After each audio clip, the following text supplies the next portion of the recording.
Hi and welcome back.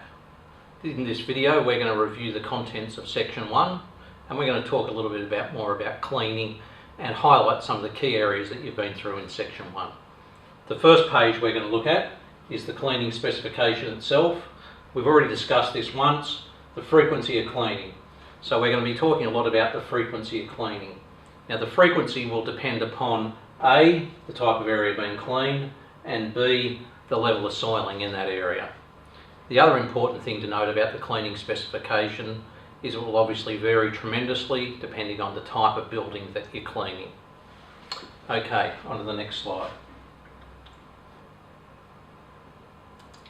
Entrance areas. Entrance areas are obviously the first thing that people see when they enter a building every day and will have a very large contribution to a person's perception of the quality of cleaning that your company is performing. So entrance areas must be kept clean at all times. Some of the things we should be looking at should include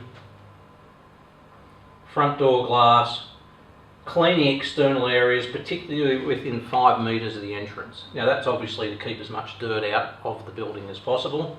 The other thing we need to look at is both external and internal matting to properly keep soil out of the building.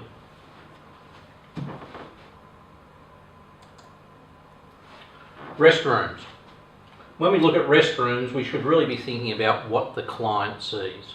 We'll probably all have our little preferences in terms of things we look at when we determine cleaning quality, but in a general sense we should be looking at what the client sees and where do they go to see that within the bathroom. So when a client walks into a bathroom, they go into a cubicle and close the door, they're looking at the back of the door, not the front of the door. So make sure your cleaners know to be cleaning the back of the door. When they walk into the cubicle, they'll be looking at the underside of the toilet. Likewise, in a urinal, they'll be looking at the underside of the bowl.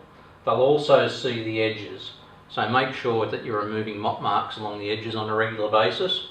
After they've been to the toilet, they're obviously going to use the sink, the basin and the mirror. So try and keep those clean at all times.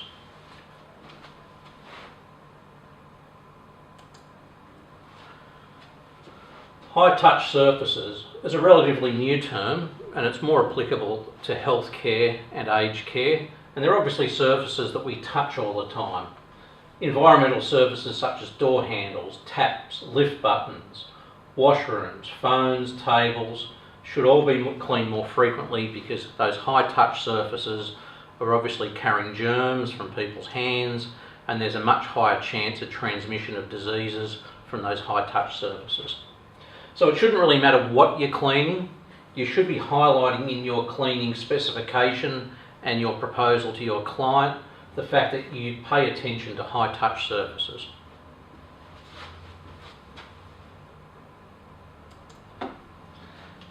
The cleaning specification itself, we want to talk about a wish list. Most cleaning specifications are exactly that.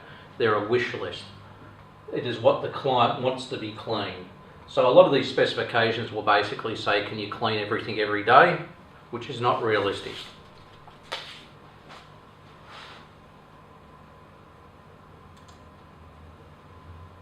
The must-dos of cleaning. I've highlighted this slide because these are the minimum requirements that we must do every day.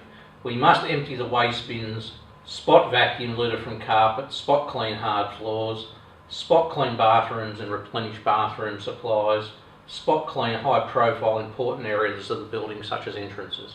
They're the keys that we have to perform in cleaning every day.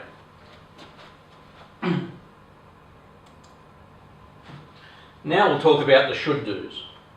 The should-dos of cleaning are things like the detail cleaning, the detail vacuuming, making sure there's particular attention paid to the boss's office and similar areas of the building. High profile areas, spot cleaning tables and chairs, etc. Finally, routine or periodic cleaning. We've got all the information there. We need to obviously understand on the cleaning specification how to break down the routine cleaning from the periodic cleaning.